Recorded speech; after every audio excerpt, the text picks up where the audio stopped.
शेख साहब, बकौल शाह खावर साहब के एक हैप हैजर्ड डिसीजन लेने जा रही है हुकूमत, जो रेफरेंस भेजना चाहती है, और उसमें कई लेकूनाज होंगे और in the times to come वो एक इशू बन जाएगा मौजूदा हुकूमत के लिए और इस केस के लिए. सो इस पे आप क्या कहना चाहेंगे? And secondly, do you think कि अगर टेक्निकली नॉकआउट कर भी दिया जाता है इन वन वे और दी अदर इमरान खान को, इज इट पॉसिबल, और अगर है पॉसिबल तो उसका इम्पैक्ट क्या होगा? पहली बात तो ये है जो शाह खावर साहब ने कहा कि हैप हैजर्ड है और इससे हुकूमत के लिए जो है कानूनी मसाइल पैदा हो सकते हैं और इन चीजों में सुकम हो सकता है.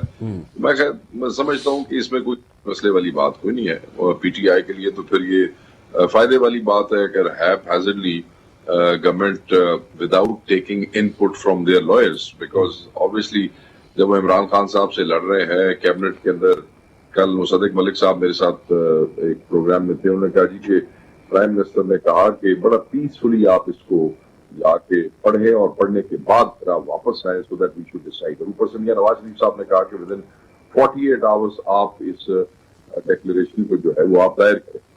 तो लेट्स से कि वो पीसफुल माइंड के साथ उन्होंने उसको बड़ा देख लिया है और now in cabinet they have decided to go. तो ऑब्वियसली उसमें पाकिस्तान के टॉप की जो लॉयर्स होंगे उसकी इनपुट भी शामिल होगी, उनकी अपनी कोई लीगल टीम होगी, कोई सरकार के लॉयर्स होंगे, और अगर इसके बावजूद वो कोई सुकम वाली चीज जो है उसको दायर करते हैं जिसकी वजह से उनके लिए कल सुप्रीम कोर्ट में मसाइल पैदा हो सकते हैं, तो फिर वो मौजे करें, वो क्या हो सकता है. फिर तो इसमें पीटीआई का पॉलिटिकल फायदा ही फायदा है. मैं ये समझता हूँ कि इस वक्त दोनों सियासी कुव्वतों की लड़ाई जिस नहज पे और जिस जगह पे पहुंच चुकी है, वो शायद अपनी जो ऑप्शन इस वक्त अवेलेबल है, वो जो फ्यू ऑप्शन इस वक्त अवेलेबल है, वो उस तक महदूद है और उससे आगे हेल्पलेस है. तो वो जो ऑप्शन मौजूद है उसके अंदर रह के खेल सकते हैं, उसके अंदर रह के वो खेलेंगे और वो सब कुछ करेंगे.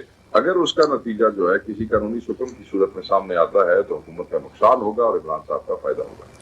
आपने ये कहा कि क्या टेक्निकल नॉकआउट हो सकता है. मैं ये समझता हूं कि राणा साहब टेक्निकल नॉकआउट जो होते हैं या टेक्निकलिटीज की बुनियाद पे अपने पॉलिटिकल ओपोनेंट को जो है आउट करने की कोशिश करना, ये एक नाकामी का एतराफ होता है. ये सियासत से भागने वाली बात होती है. इसका मतलब ये होता है कि आप मैदान में, जैसे कहते हैं ना, आजा मैदान में लड़ लेने तेरे नाम, वो मैदान में सियासी कुव्वत का मुखालिफ का मुकाबला करने की बजाय आप कहते हैं ये कागज चेक करो, इसकी जो इसने फलानी डिक्लेरेशन दी थी वो चेक करो. ये कोई अच्छी सियासत कोई नहीं है. आपने मुखालिफ से, सियासी मुखालिफ से लड़ना है. इलेक्शन बेहतरीन फोरम, मैदान में आके आप लड़ें.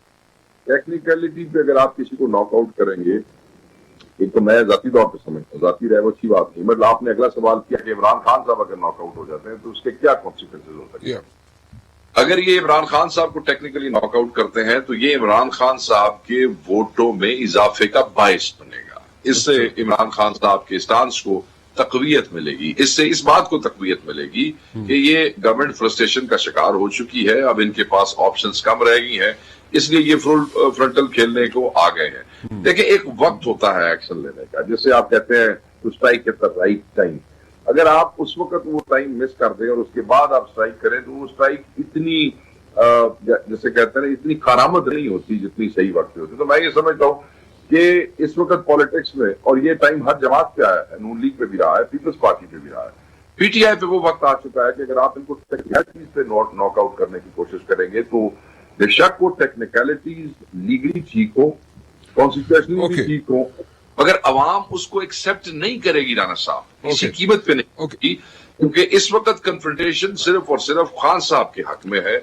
इस वक्त हुकूमत का अग्रेसिव रवैया, उसका जो काउंटर प्रोडक्टिव वो जो हो रहा है, वो इमरान साहब के हक में है. आप इमरान खान को मौका दे रहे हैं कि वो निकल के आपको अवाम के दरमियान चैलेंज करे, और आप क्या नहीं, मैं तेरे कागज चेक करांगा, मैं तेरा फलाना. एक और चीज